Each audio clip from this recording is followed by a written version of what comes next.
Turled. Myra Ellison was the sort of child who heard stories in everything. When she walked to school, she didn't just step over cracks in the sidewalk, she followed rivers.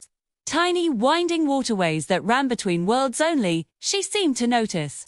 She'd tiptoe across them as if a whole ocean waited beneath her shoe, smiling as she imagined little fish darting through the pebbles. Her mother often said she had a quiet sparkle, though Myra herself never knew what that meant. She simply liked finding things other people overlooked. While other kids rushed through the schoolyard to claim swings or shout across the basketball court, Myra preferred the old maple tree by the fence.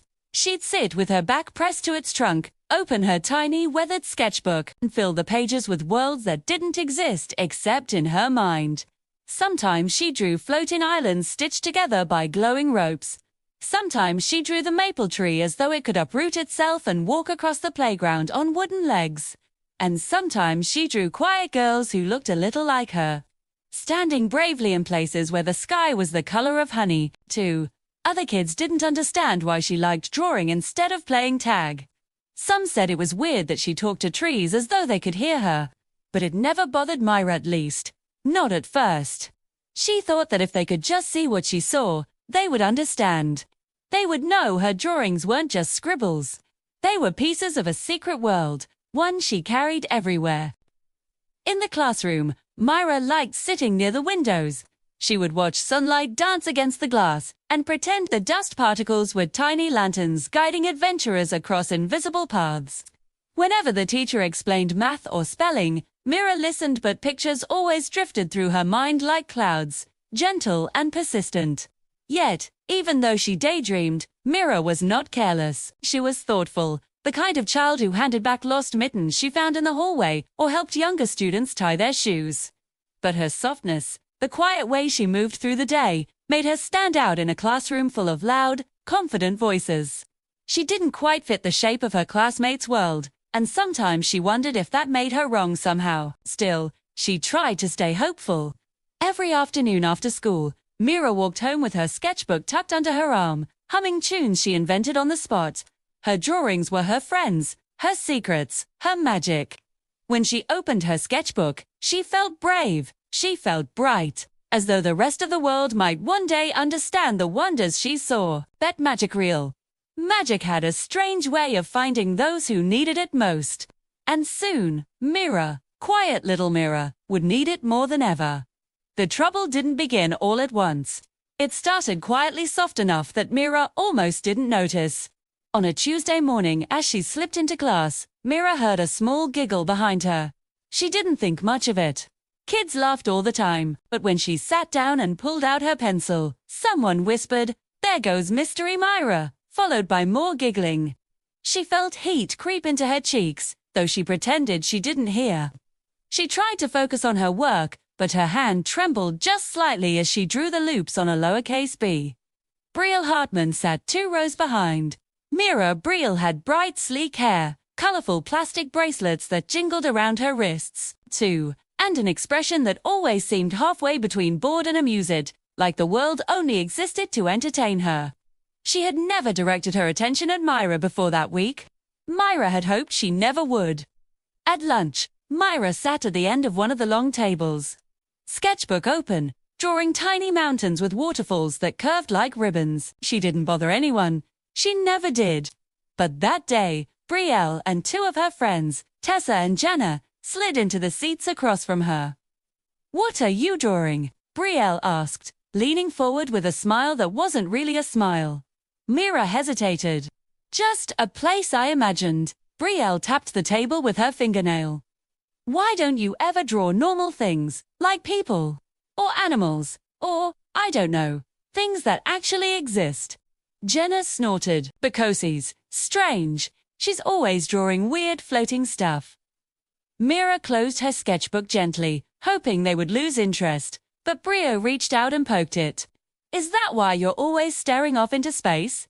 Are you talking to invisible friends or something?" The girls laughed, not loudly, but sharply, like little pinpricks. Myra felt her throat tighten. She didn't understand why her drawings bothered them. She didn't understand what she had done wrong. I just like imagining," she managed to say softly. Ah, Tessa said with fake sweetness. Mystery Myra likes imagining. The nickname landed like a pebble thrown into her stomach. It didn't hurt much, not yet, but she felt the ripple spreading. Over the next few days, Myra began to hear the whispers more often. In the hallway, by the lockers, on the playground, Mystery Myra said with a smirk, or a giggle, or sometimes just a look that made Myra feel smaller than she already was. She tried to ignore it. She really did. She kept her head low, kept to her sketches, kept to her quiet corner under the maple tree. But every time she opened her sketchbook now, she hesitated. What if someone took it? What if someone laughed again? Even the drawings themselves seemed timid, as though they felt her fear through the pencil lines. Her floating islands didn't float as high. Her trees didn't stretch as tall. Her colors felt dimmer. One morning before school, Myra stood outside the classroom door, hugging her sketchbook to her chest. She took a deep breath, the kind her mum taught her when she felt scared. "They'll be okay," she whispered to herself. But when she walked in, Brielle and her friends glanced at each other and grinned, and the whispers began again. That afternoon, as Myra walked home with her shoulders tight and her head down, she realized something she had never thought before. School didn't feel like a safe place anymore.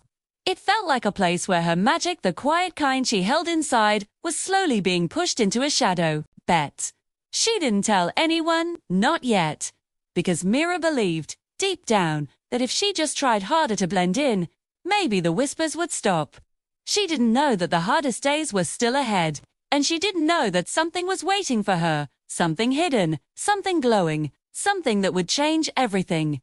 2. The trouble didn't begin all at once. It started quietly, so quietly that Myra almost didn't notice. It was a Tuesday morning. As she slipped into her classroom, Myra heard a small giggle from behind her. She didn't think anything of it. Kids laughed all the time. Right, but then she sat down, pulled out her pencil, and someone whispered, "There goes Mystery Myra." More giggling followed. Myra felt a hot blush creep up her neck, but she pretended she didn't hear. She tried to focus on her work, but her hand trembled just a little as she drew the loops on a lowercase b. Brielle Hartman sat 2 rows behind her. Brielle had sleek, shiny hair, a collection of colorful plastic bracelets that jingled on her wrists, and an expression that always seemed halfway between bored and amused, like the world was just a show put on for her entertainment. She had never paid any attention to Myra before this week. Myra had hoped she never would. At lunch, Myra sat at the very end of one of the long tables. Her sketchbook was open, and she was drawing tiny, detailed mountains with waterfalls that curved like ribbons of silk. She didn't bother anyone. She never did. But that day was different. Brielle and 2 of her friends, Tessa and Jenna, slid into the seats directly across from her. "What are you drawing?" Brielle asked. She leaned forward with a smile that wasn't really a smile. It didn't reach her eyes. Myra hesitated for a moment. "Just a place I imagined." Brielle tapped the table with her long fingernail, a sharp little sound in the noisy lunchroom. "Why don't you ever draw normal things? Like people, or animals, or, I don't know, things that actually exist?" Jenna snorted. "Because she's strange. She's always drawing weird, floating stuff." Myra felt a lump form in her throat. She gently closed her sketchbook, hoping they would lose interest and move on. But Brielle reached out and poked the cover. "Is that why you're always staring off into space? Are you talking to invisible friends or something?" The girls laughed. It wasn't loud, but it was sharp, like little pinpricks against her skin. Myra's throat tightened. She didn't understand why her drawings bothered them so much. She couldn't figure out what she had done wrong. I just like imagining," she managed to say, her voice barely a whisper. "Oh," Tessa said with a fake, sweet tone. Mystery Myra likes imagining. The nickname landed like a pebble thrown into her stomach. It didn't hurt much, not at first, but she felt the ripple spreading outwards, cold and unsettling. Over the next few days, Myra began to hear the whispers more and more often. In the hallway between classes, by the lockers, on the playground during recess, Mystery Myra was always said with a smirk, or a giggle, or sometimes just a look that made Myra feel smaller and smaller. She tried to ignore it. She really did. She kept her head down, lost herself in her sketches, and found her usual quiet corner under the big maple tree outside. But now, every time she opened her sketchbook, she hesitated. A new fear crept in. What if someone took it? What if someone laughed at her drawings again? Even the drawings themselves seemed timid, as if they could feel her fear through the pencil lines. Her floating islands didn't float as high anymore.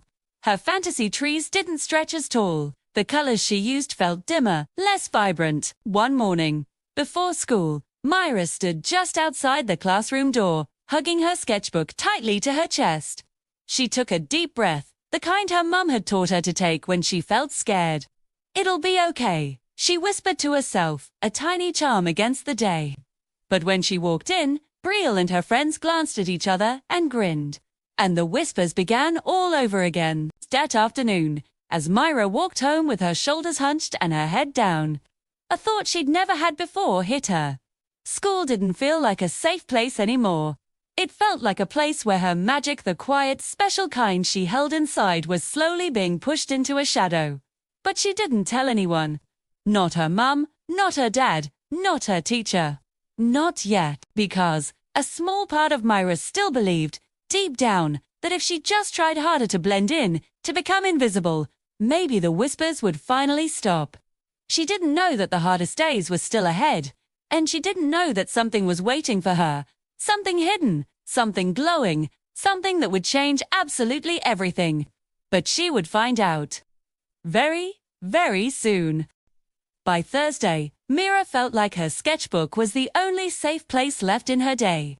She held it the way some kids held stuffed animals, close, carefully, and with a quiet need she couldn't quite explain. Every morning she told herself that today would be different, that things would get better.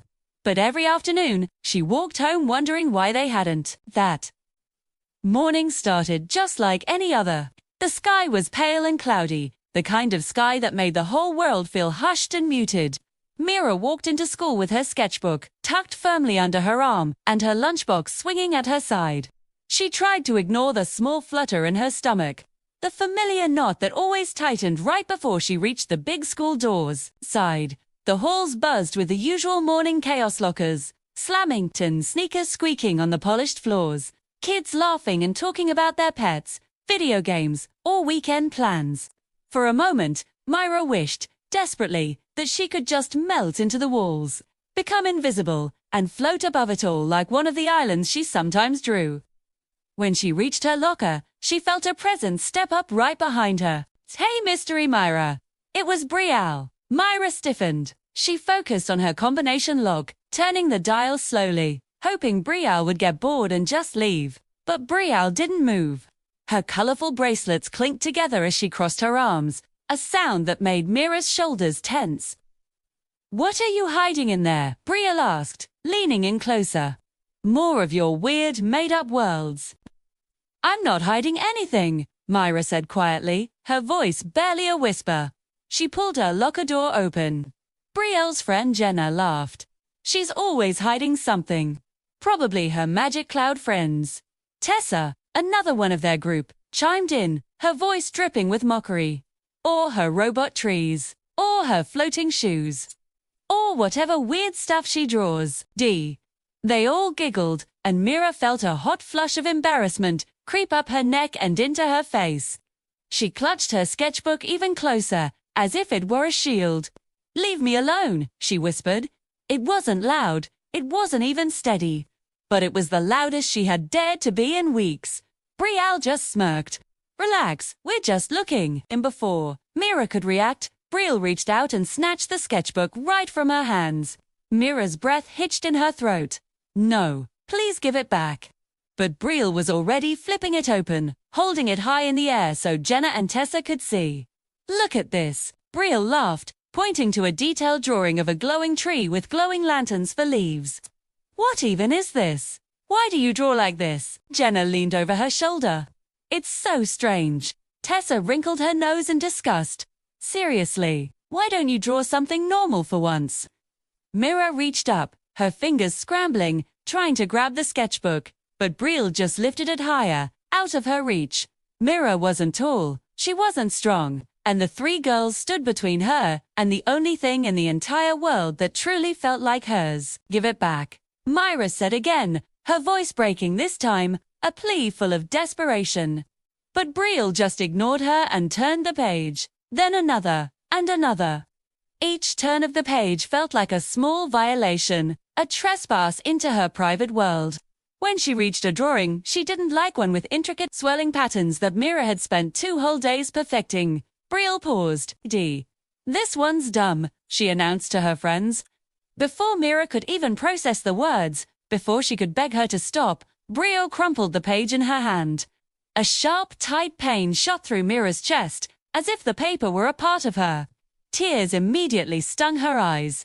No, stop, please. But it was too late. Brielle dropped the now balled-up page on the floor and stepped on it lightly, grinding it under her shoe. It was a gesture meant to look like an accident, but Myra knew it wasn't. Tessa laughed. Oops, just then, the bell rang, its sharp, sudden clang echoing through the hallway. Kids scattered, rushing toward their classrooms. Brielle tossed the sketchbook onto the ground in front of Myra. Its pages were bent and a few were sticking out at odd damaged angles. Maybe draw something better next time, she said with a final, dismissive glance, and walked away without looking back. Myra knelt down, her hands trembling as she picked up her sketchbook. She smoothed the bent pages as carefully as she could, as if her gentleness could somehow erase the damage. But the crumpled page, her favorite one, stayed ruined, the permanent wrinkle that she couldn't fix no matter how she tried to flatten it. She blinked hard, fighting back tears, willing them not to fall. Not here, not in the hallway, not where anyone could see. She hugged the sketchbook tightly against her chest and forced herself to stand, to walk to class. Her legs felt heavy, like they were made of lead, like they belonged to someone else. All day long, Myra's thoughts drifted away. They floated away from math problems and reading assignments and science experiments. They drifted back to the crumpled page, to the sound of their laughter, to that overwhelming feeling of being small and wrong and strange.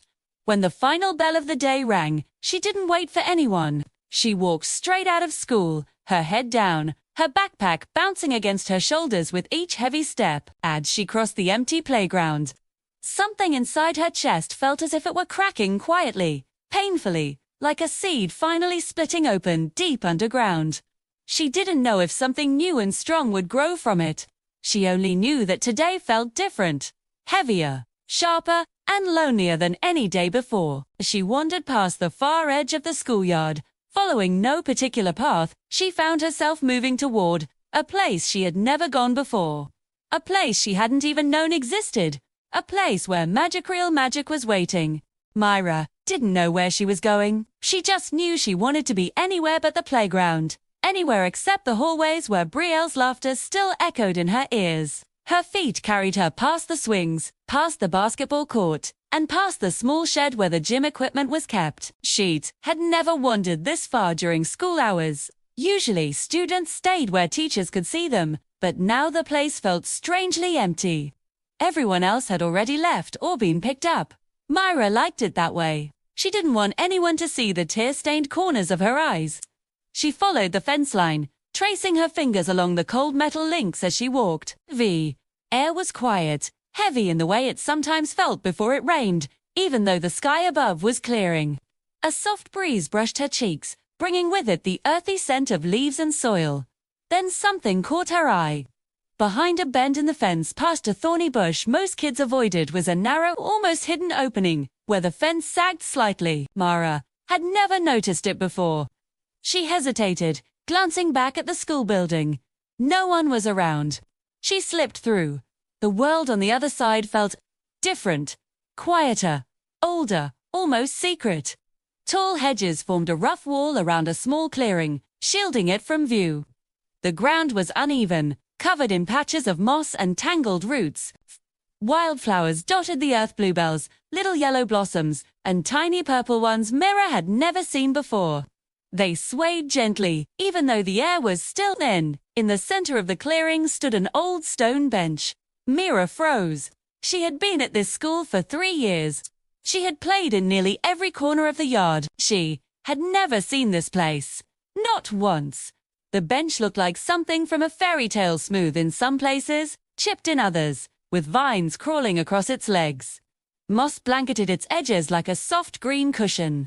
The stone had a faint shimmer, as if it had once been polished ages ago. Mira stepped closer, curiosity nudging aside the ache in her chest. The bench wasn't the only strange thing. There was something underneath it, a soft glow, barely visible at first, like a firefly tucked beneath the shadows. Mira crouched down, her heart fluttering with both fear and fascination. She reached out carefully, brushing aside a cluster of leaves. There, resting on the ground as if it had been waiting for someone to find it, was a small, glowing object. It wasn't bright, just a soft, gentle light, pulsing slowly like a heartbeat. It looked like a smooth stone at first, but as she lifted it, she realized it wasn't a stone at all. It was warm against her palm, lighter than it looked, and shaped in a simple oval form, with faint carved lines spiraling across its surface. Mira stared, her breath caught. "What are you?" she whispered. The object pulsed again, a soft thrum that traveled up her fingers.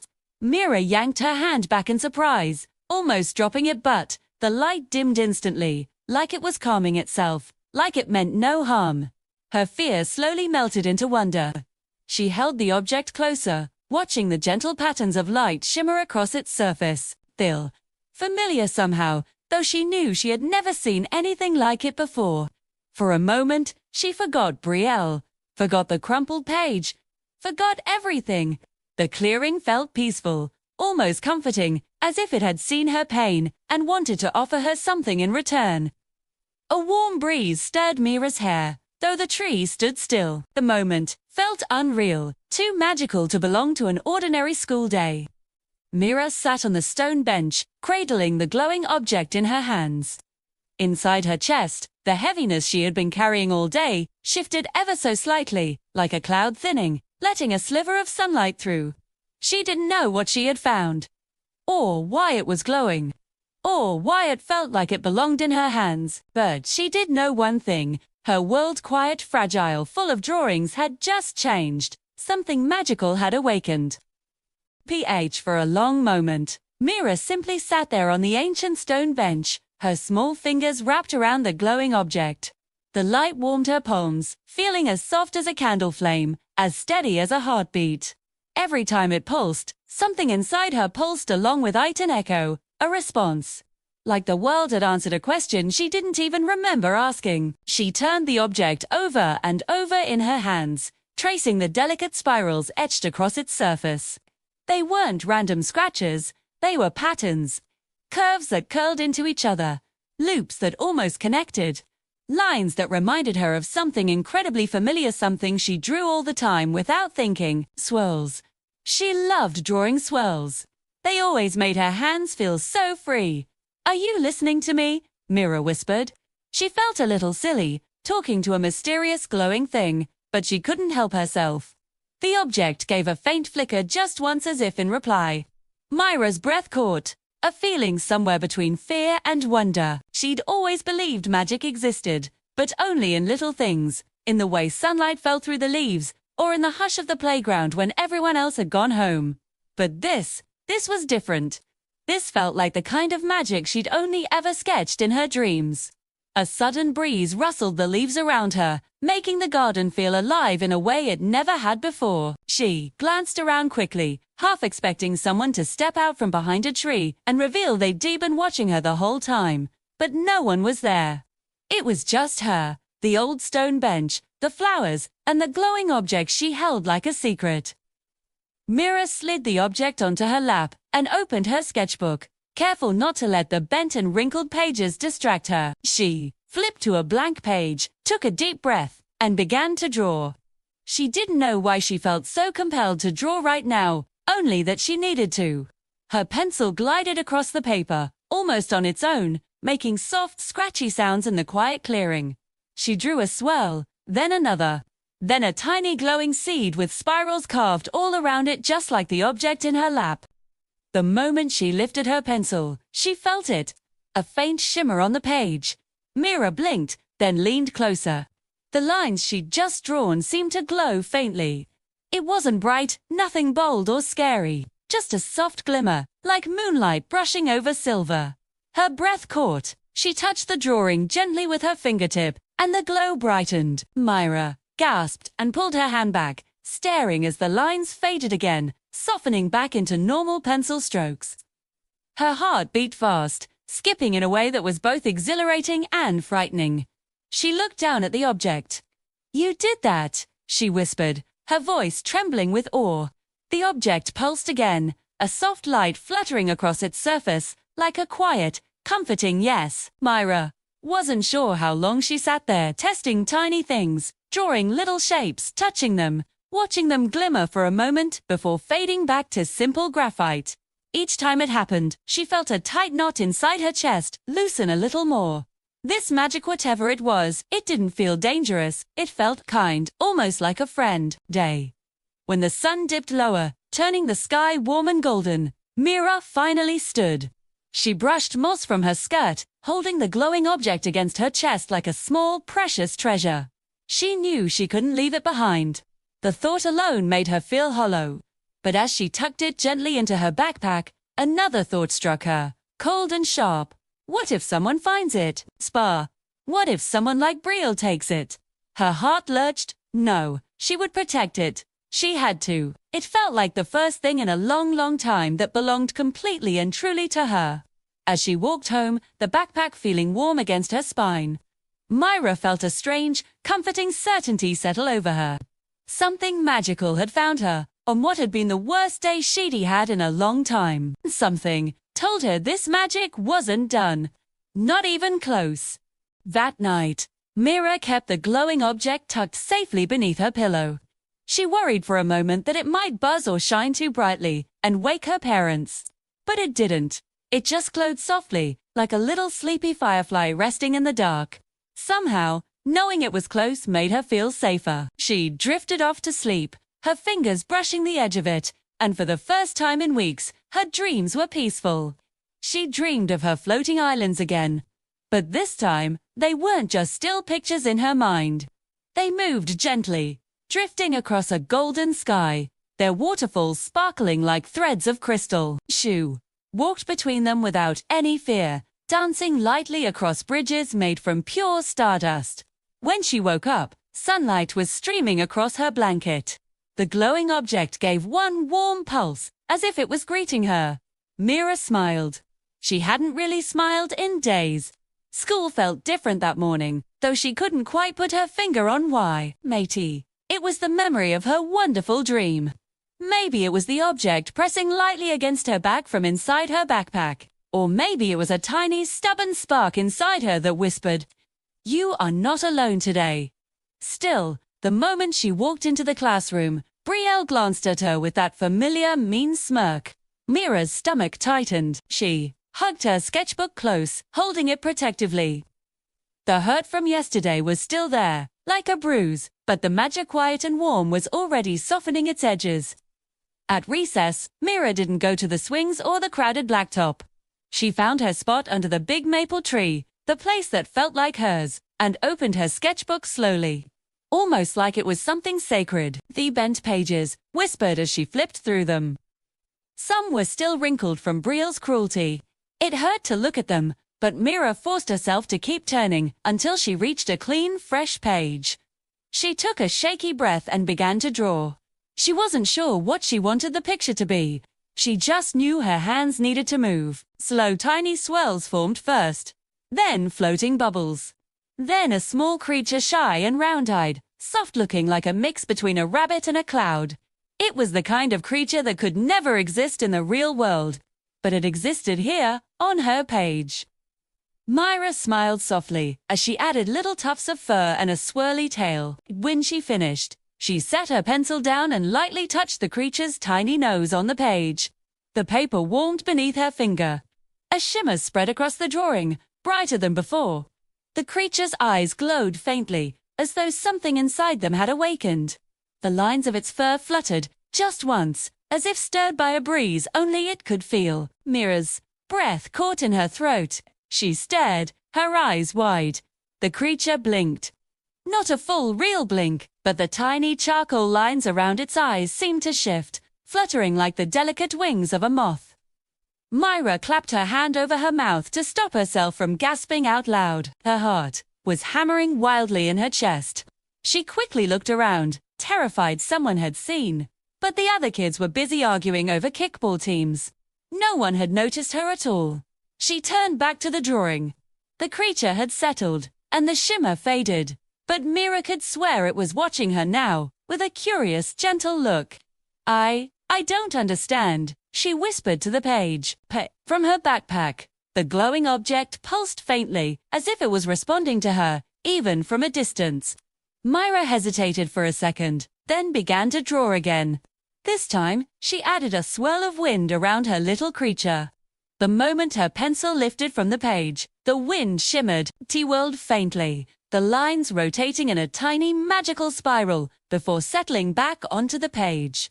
It felt like her imagination had suddenly grown wings, not pretend wings, real ones.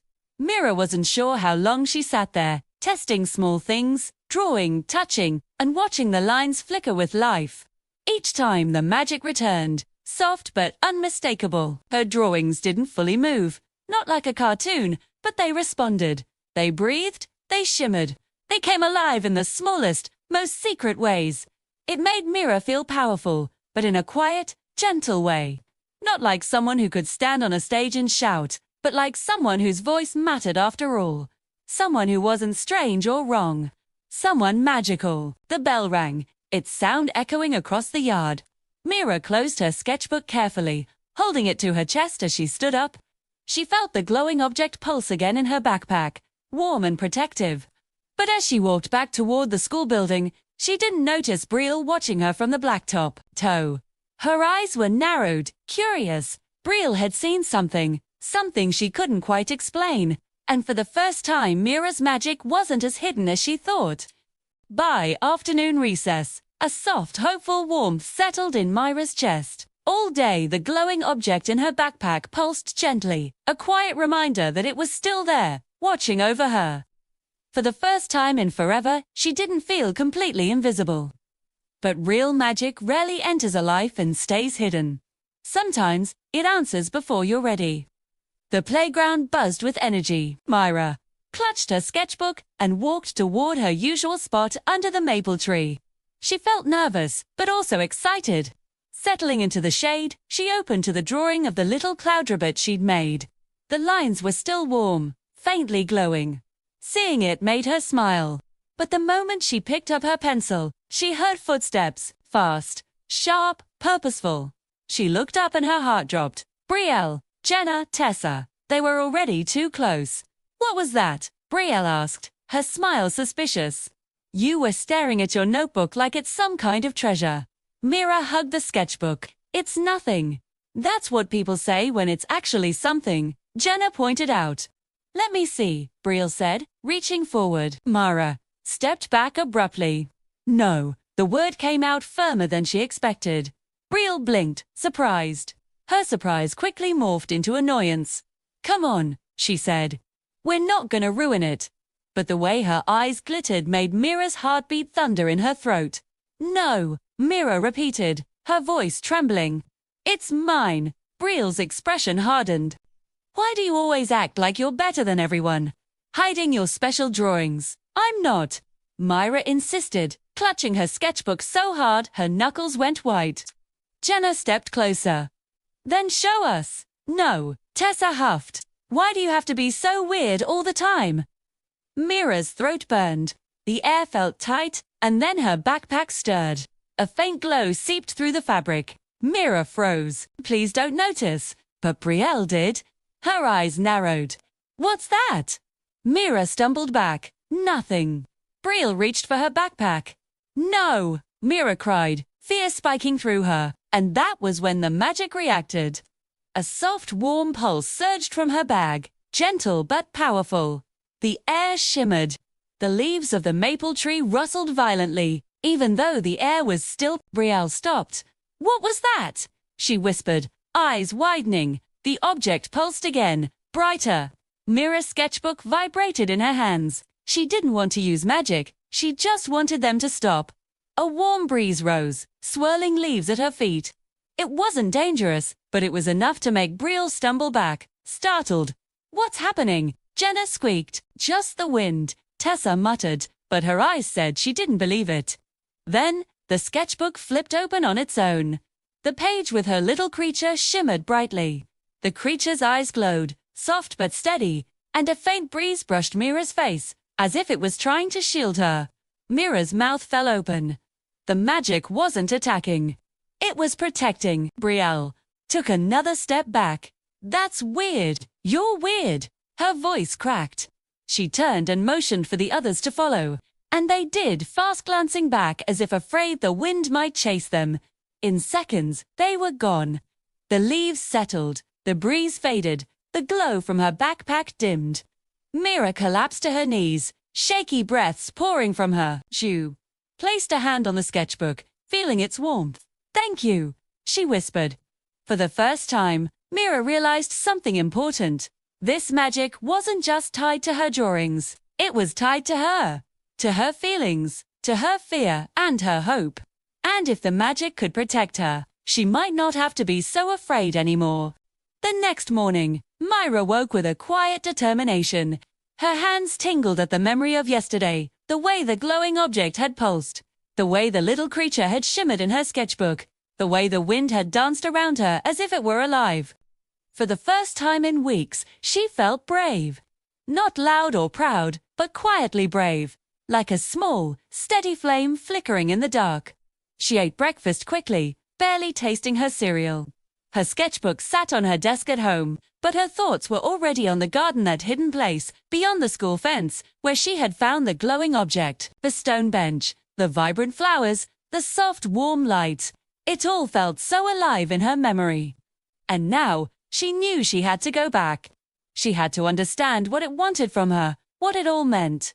The school day dragged on. Mira kept her mind focused on the clock, counting down each minute until she could slip away. She'd tucked the glowing object carefully into her backpack, making sure it didn't press too hard against her chest. The warmth from it was reassuring, almost like it was waiting for her, just as she was waiting for it. As soon as the final bell rang, she hurried to the edge of the schoolyard. The playground was nearly empty. The only sounds were the echo of bouncing balls and distant laughter from the other side of the field. Mira followed the familiar fence line until she found the narrow, hidden gap she had discovered just a few days earlier. It was still there, as if it had been waiting for her to return. The moment she stepped through, the air changed. The garden felt alive, pulsing softly around her like a gentle heartbeat. The flowers seemed brighter, the leaves shinier, the sunlight warmer and more golden. And there, in the center, sat the stone bench, just as it had been the first day she discovered this secret place. Mira approached cautiously, her fingers grazing the cool, mossy surface. She knelt beside it, her heart thumping in her chest. The glowing object, still nestled in her bag, pulsed softly in response to her presence. You're still here," she whispered, her voice barely audible. The light from her bag pulsed again, almost like an answer. Mira hesitated. Should she touch it? Should she open her sketchbook here and try to draw again? Curiosity battled her fear. What if she did something wrong? What if it disappeared? Or worse, turned dangerous? Taking a deep breath, she slowly unzipped her backpack and opened her sketchbook. The creature she had drawn the day before shimmered faintly on the page, its whimsical eyes blinking as though it were alive. Mira smiled, feeling a sudden surge of connection. Somehow, she could feel the magic in the page, and somehow, she felt the magic looking back at her. Then, her eyes drifted downward, and she noticed something she hadn't before.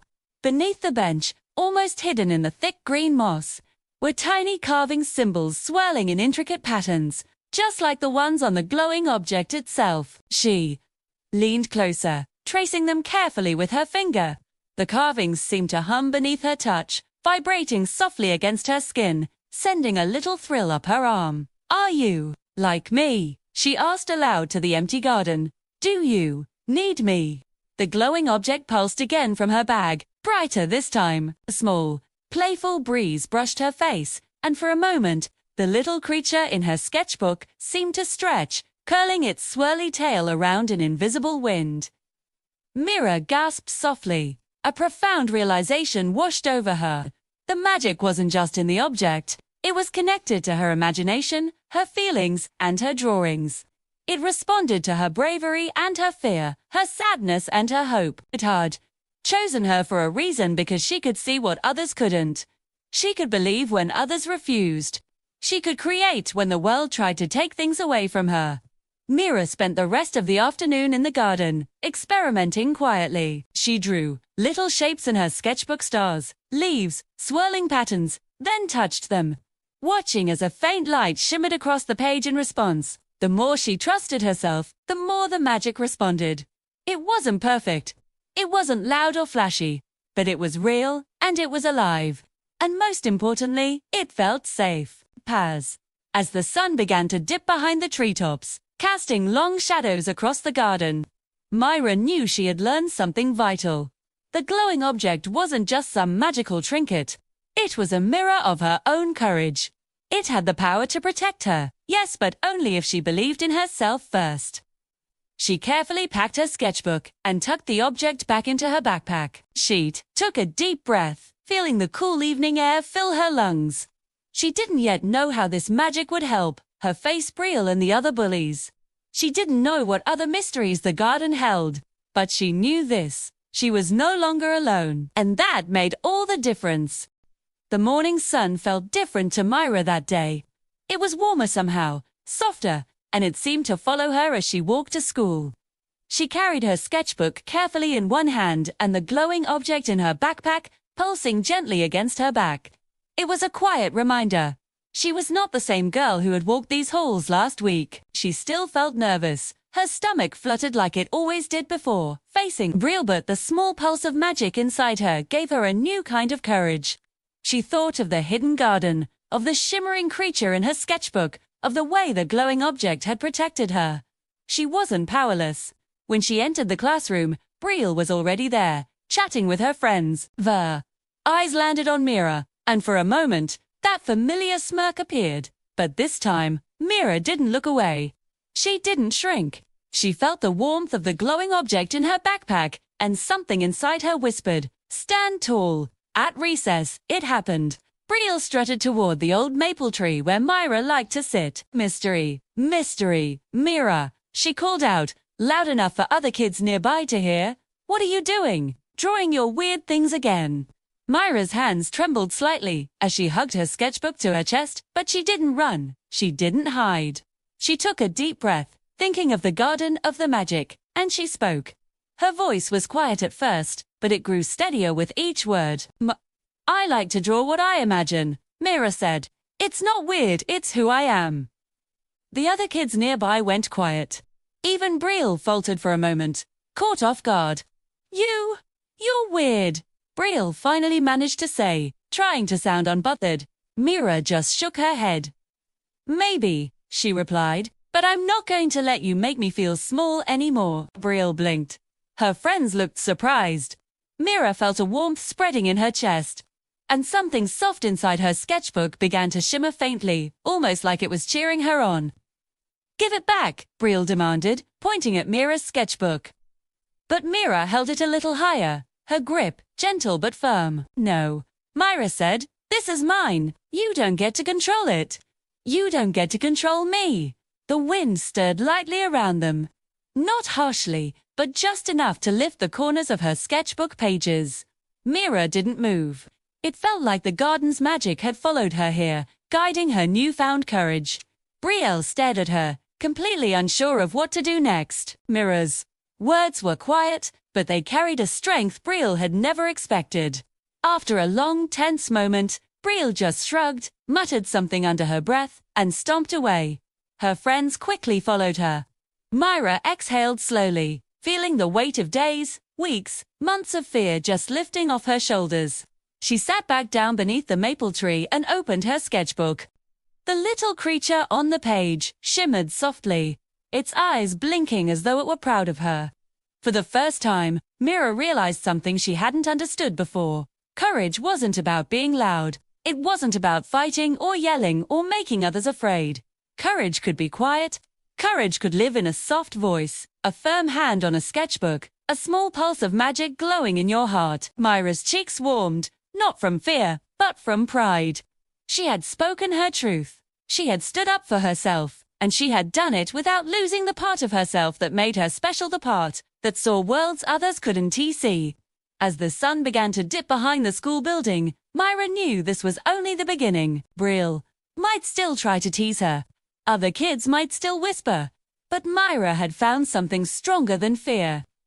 She had found her voice, and with it, the magic inside her felt brighter than ever. The days that followed were different. Myra didn't wake up expecting the world to be cruel, and she didn't carry that familiar weight of fear in her chest. She still had to navigate the bustling school hallways, still had to dodge the occasional whispers and sidelong glances. But something fundamental inside her had shifted, too. The glowing object tucked safely in her backpack pulsed gently, a soft, warm rhythm. Whenever she thought of the hidden garden or the little creature she had brought to life in her sketchbook, it wasn't just magic, it was more than that. It was a reminder, a steady heartbeat of newfound confidence, a quiet, unwavering affirmation that she was not alone and that her imagination truly mattered. One bright, sun-drenched afternoon, Myra returned to the hidden garden after school. The air was still and warm, filled with the scent of blooming flowers and damp earth. She sat on her favorite stone bench, the one half covered in soft green moss, and opened her sketchbook. Today, she began to draw freely, without hesitation, swells of energy, floating islands, suspended in a gentle sky, and fantastical creatures with soft fur and twinkling. Curious eyes, all of them, danced from the tip of her pencil onto the waiting page. As she drew, she noticed the lines themselves shimmered faintly, glowing with a soft, ethereal light in the late afternoon sun. It was in that quiet moment of creation that she realized something profound, something magical. The garden, the glowing object, and the magic in her drawings were not separate from her. They were a part of her.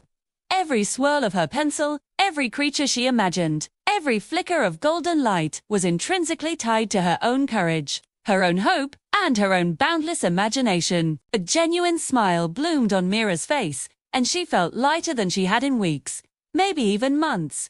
She thought of Brielle, of the other kids at school, of all the days that had left a sting of hurt, and she understood with a sudden crystal clarity. They couldn't take this away from her. Nothing and no one could. This world, this magic, was hers alone. As if hearing her thoughts, the little creature she had drawn the day before blinked up at her from the page. It wiggled its swirly, expressive tail, as if inviting her to play. Myra laughed softly, a sound that seemed to belong in this enchanted space. Inspired, she drew another creature, this one a tiny, floating fox with luminous gossamer wings. The magic responded instantly. The pencil lines shimmered, the fox's delicate wings fluttered faintly on the paper, and a soft, magical breeze lifted the pages of her sketchbook, making them dance in the air. Myra's laughter echoed in the garden, mingling with the warm, golden light that filtered through the leaves. She felt as if the worlds she was creating weren't just trapped on paper, they were alive, and in that moment, she knew something profound. Her imagination was her superpower. Her kindness, her curiosity, and her quiet bravery, they were far stronger than anyone's teasing or cruelty. The next day at school was a turning point. Myra walked down the crowded hall with her head held high. Her steps were sure, her gaze steady. Brielle glanced at her, her expression one of surprise, perhaps expecting to see the same frightened, shrinking girl from before. But this was a new Myra. She simply smiled gently and gave a polite nod. There was no fear, no anger, just a calm, unshakable confidence. Brielle hesitated for a moment, caught off guard, then walked past without a word. The whispers that followed seemed to fade into the background noise. They just didn't matter anymore. Myra had learned the secret that made her untouchable. She was in control of her own world. At recess, instead of hiding away, Myra sat beneath the big maple tree in the corner of the playground. She opened her sketchbook, and the little creatures on the pages shimmered faintly, as if greeting her. The glowing object in her backpack pulsed like a tiny, reassuring heartbeat against her back. She drew boldly, without a trace of hesitation, without an ounce of fear. Her imagination soared, taking her to places no one else could see. For the first time, she truly understood that her world belonged to her, not to the people who tried to make her feel small. And that single realization made everything else feel lighter, more manageable. Myra's magic wasn't loud or flashy. It didn't need to be. It was quiet, steady, and incredibly strong, just like her. She drew a small, serene island with crystalline waterfalls, floating high above a glowing, futuristic city of her own creation. She drew little creatures with sparkling fur dancing on the cliffs, shimmering softly in the light of a perpetual sunset. And as she drew, she felt the truth of it settle deep inside her chest. She was safe. She was powerful, and most importantly, she was herself. The school, the playground, the hallways, they were all just different landscapes in her world now, and she could face them all with her imagination, her courage, and her quiet, personal magic. Finally, as the bell was about to ring, Mira closed her sketchbook, hugging it tightly to her chest.